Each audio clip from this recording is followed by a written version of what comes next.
La gauche, elle apparaît quand même très émiettée dans ses résultats. Et je crois que véritablement, pour l'avenir, il faudra qu'on s'interroge sur ce qu'on doit faire pour reconstruire cette gauche. Moi, pendant toute la campagne, parce qu'on a quand même fait beaucoup de terrain, on a été à l'écoute des citoyens et toi, pendant toute la campagne, les gens qui avaient une sensibilité de gauche, ce qu'ils m'ont dit, c'est pourquoi vous n'arrivez pas à vous entendre? Pourquoi vous n'arrivez pas à construire quelque chose à gauche? Ils nous ont renvoyé dos à dos quelque part. Les gens ne veulent plus d'ego, de division au sein de la gauche. Et donc je crois que l'enseignement qu'on doit tirer de cette campagne, c'est que pour l'avenir, et notamment pour les prochaines élections, il faudra véritablement qu'on se mette autour d'une table et qu'on arrive à construire une alternative à gauche. Alors s'agissant du Parti Socialiste, alors, vous le savez, hein, ces dernières semaines, on avait quand même annoncé un score très faible.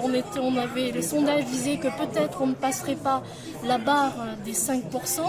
Je vais vous dire, pour moi, le résultat du Parti Socialiste, même s'il n'est pas extraordinaire, hein, quelque part c'est un soulagement.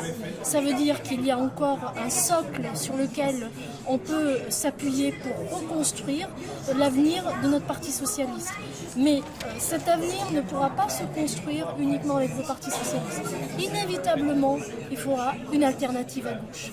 Par rapport à Raphaël Glucksmann, justement, est-ce que le score du PS aujourd'hui, c'est la faute de Raphaël Glucksmann ou est-ce que c'est la faute du Parti Socialiste ou de certains du Parti Socialiste qui n'ont pas assez soutenu, voire qui ont été réticents vis-à-vis de Raphaël Glucksmann? Vous savez, je crois que l'heure n'est pas à rechercher les torts des uns et des autres. Moi, ce que je peux vous dire, dans le département de la Haute-Vienne, c'est que véritablement, il y a eu une vraie dynamique autour de la liste Envie d'Europe. Nous avons tous tracté, nous avons tous fait du terrain pour cette liste, peu importe... Ça n'a pas été le cas partout au Parti Socialiste. Moi, je ne parle que du département de la Haute-Vienne. Et la preuve, c'est que lors du meeting de Limoges, où vous avez eu plus de 500 personnes, un meeting avec plus de 500 personnes, ça a du sens. Donc il y a eu une vraie dynamique autour de la liste Envie d'Europe.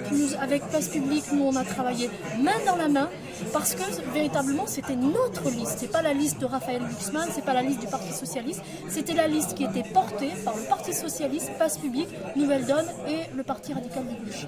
Vous parlez de la gauche. Aujourd'hui, au niveau national, en tout cas, puisque nous n'avons pas encore les résultats locaux, au niveau national, le Parti Socialiste fait à peu près le même score que la France Insoumise, fait la moitié du score des écologistes. Vous dites que le Parti Socialiste ne pourra pas agir seul à l'avenir dans la gauche. Est-ce que vous êtes prêt, contrairement à ce qui s'est fait depuis des années, à vous ranger plus facilement derrière, par exemple, les écologistes? Vous savez, tout ça, il faudra véritablement qu'on analyse les résultats. Et puis, il ne faut pas oublier que c'est une élection européenne. Moi, j'ai du mal à me projeter sur des élections locales avec les résultats d'une élection européenne. Donc, c'est pour ça que tout ça devra être analysé. Les résultats en Haute-Vienne, moi, je ne les ai pas encore de manière définitive. Alors, sur Limoges, je suis passée à la mairie, donc j'ai eu quelques résultats. On est aux alentours de 9-10. Donc ça représente aussi quelque chose, hein. Peut-être qu'on franchira la barre des 10, je n'en sais rien. Mais ces résultats-là, il faudra qu'on les analyse avec du recul et ce sera difficile de les utiliser aussi pleinement pour construire quelque chose à l'occasion des municipales. Ce qui est sûr, c'est qu'il faudra qu'on travaille ensemble.